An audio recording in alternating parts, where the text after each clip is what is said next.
കർത്താവിൻ്റെ പരിശുദ്ധമായ നാമം വാഴ്ത്തപ്പെടുമാറാകട്ടെ. അനുഗ്രഹിക്കപ്പെട്ട ഈ നല്ല പ്രഭാതത്തിനായിട്ട് കർത്താവിന് സ്തോത്രം ചെയ്യുന്നു. ഈ പ്രഭാത സന്ദേശം കേൾക്കുന്ന എല്ലാ പ്രിയപ്പെട്ടവർക്കും വീണ്ടും വരുന്നവനായ ക്രിസ്തയേശുവിൻ്റെ നാമത്തിൽ എൻ്റെ പ്രഭാത വന്ദനങ്ങളെ നിമിഷം ഓർപ്പിക്കുന്നു. വളരെ പ്രാർത്ഥനയോടും തികഞ്ഞ ദൈവാശ്രയത്തോടും കൂടെ സന്ദേശത്തിലേക്ക് നിങ്ങൾ ശ്രദ്ധയെ തിരിക്കുകയാണ്. സദൃശ്യവാക്യങ്ങളുടെ പുസ്തകം 30-ാം അധ്യായം അതിൻ്റെ 8-ാമത് വാക്യം. വ്യാജവും ഫോഷ്കും എന്നോട് അകറ്റണമേ, ദാരിദ്ര്യവും സമ്പത്തും എനിക്ക് തരാതെ നിത്യവൃത്തി തന്ന് എന്നെ പോഷിപ്പിക്കണമേ. ഈ വാക്യങ്ങൾക്കാട്ട് കർത്താവിന് സ്തോത്രം ചെയ്യുകയാണ്. വളരെ അനുഗ്രഹീതമായ ഒരു ചിന്തയാണ് നമ്മൾ ഇന്ന് പ്രഭാതത്തിൽ വായിപ്പം തക്കവണ്ണം. ഇത് ഈ കാലത്തിൽ ഏറ്റവും പ്രസക്തമായ ഒരു ചിന്തയാണ് അല്ലേ.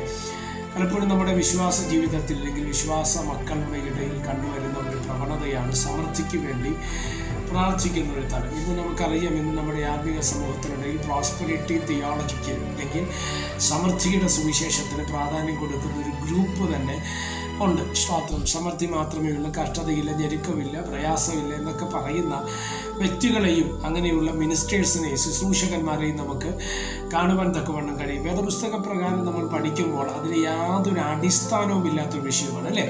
കർത്താവ് എന്താ പറഞ്ഞ്, ലോകത്തിൽ നിങ്ങൾക്ക് കഷ്ടമുണ്ട്, എങ്കിലും നിങ്ങൾ ധൈര്യപ്പെടുകയും ഞാൻ ലോകത്തെ ജയിച്ചിരിക്കുന്നു. അപ്പോൾ ലോകത്തിൽ എന്തുണ്ടെന്നാണ് പറഞ്ഞ്, കഷ്ടം ഉണ്ട്. വേദപുസ്തകം പഠിക്കുന്നത് ഇങ്ങനെയാണ്: ഭക്തിയോടെ ജീവിപ്പാൻ താല്പര്യപ്പെടുന്ന എല്ലാവർക്കും ഉപദ്രവം ഉണ്ടാകും. കർത്താവ് പറഞ്ഞ്, എൻ്റെ നാമത്തിൽ നിന്ന് നിങ്ങളെ ലോകം എന്ത് ചെയ്യും? പകയ്ക്കും. ഇതൊക്കെ കർത്താവ് പറഞ്ഞ കാര്യങ്ങളാണ്, വചനത്തിലുള്ള കാര്യമാണ്. അതുകൊണ്ട് സമൃദ്ധിയുടെ ഒരു സുവിശേഷം എന്നത് ഒരു ബിബ്ലിക്കൽ സെൻസിൽ എടുക്കേണ്ട ഒരു കാര്യമല്ല.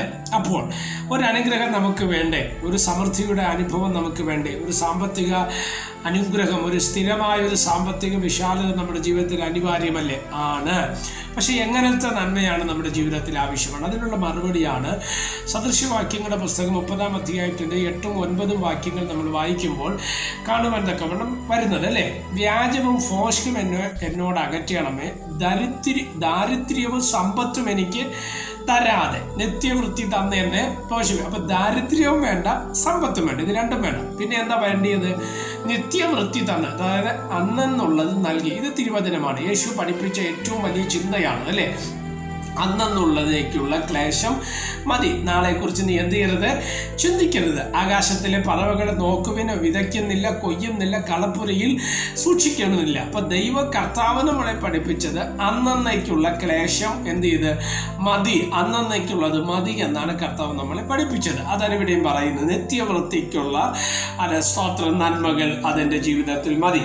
ഈ 30-ാം അധ്യായം സദൃശ്യവാക്യങ്ങളുടെ പുസ്തകം 30-ാം അധ്യായത്തിന്റെ 9 മുതലുള്ള വാക്യങ്ങൾ നമ്മൾ പഠിക്കുമ്പോൾ അതിന് കാരണവും കൂടെ പറയുന്നുണ്ട്. ദരിദ്രം വേണ്ട, അപ്പോൾ തന്നെ സമ്പത്തും വേണ്ട, നിത്യവൃത്തി തന്ന നമ്മെ എന്ത് ചെയ്താൽ മതി? പോഷിപ്പിച്ചാൽ മതി. അതിന് കാരണം എന്തുവാണ്? 9-ാം വാക്യമാണ്: ഞാൻ തൃപ്തനായി തീർന്നിട്ട് യഹോവയെ ആരെന്ന് നിന്നെ നിഷേധിക്കുവാനും, ദരിദ്രനായി തീർന്നിട്ട് മോഷ്ടിച്ച് എൻ്റെ ദൈവത്തിൻ്റെ നാമത്തെ തീണ്ടിക്കുവാനും സംഗതി വരുത്തരുത്. അപ്പൊ എന്താ കാരണം? ചിലർക്കൊക്കെ നന്മകൾ വന്നു കഴിഞ്ഞാൽ ദൈവത്തെ എന്ത് ചെയ്യും? മറക്കും. അങ്ങനെ വരാൻ പാടില്ല. സ്തോത്രം. അടുത്ത് ദാരിദ്ര്യം വന്ന് മോഷ്ടിച്ചിട്ട് ദൈവനാമത്തിനെതിരെ തീണ്ടുവാൻ, ദൈവനാമത്തെ ദുഷിക്കുവാൻ എന്ത് ചെയ്യരുത്? സംഗതി വരുത്താതെ നിത്യവൃത്തിക്കുള്ളത് എന്ത് ചെയ്യണമേ?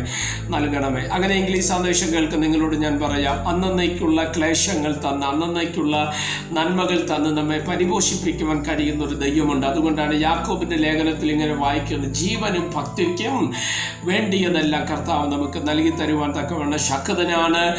സ്തോത്രം. ഈ തിരുവചന പ്രകാരം നമ്മൾ വിശ്വസിക്കുക, അന്നുള്ള സകല ആവശ്യങ്ങളെയും നടത്തി തരുവാൻ കഴിയുന്ന ഒരു ദൈവത്തെയാണ് നമ്മൾ സേവിക്കുന്നത്. ആ ദൈവത്തെ നമ്മൾ സേവിക്കുന്നതിനെ പ്രതി നമ്മൾ ആരും ഭാരപ്പെട്ടു പോകേണ്ട ആവശ്യം ഇല്ല. ആകാശത്തിലെ പറവകളെ നോക്കുവിൻ എന്നാ പറയുന്നത് അല്ലേ. സ്തോത്രമല്ല. ബാലസിംഹങ്ങളും ഇരകെട്ടാതെ വിശന്നിരിക്കും, എന്നാൽ യഹോവയെ അന്വേഷിക്കുന്നവർക്ക് ഒരു നന്മയ്ക്കും കുറവുണ്ടാകത്തില്ല. പ്രീസ് ദി ലോർഡ്.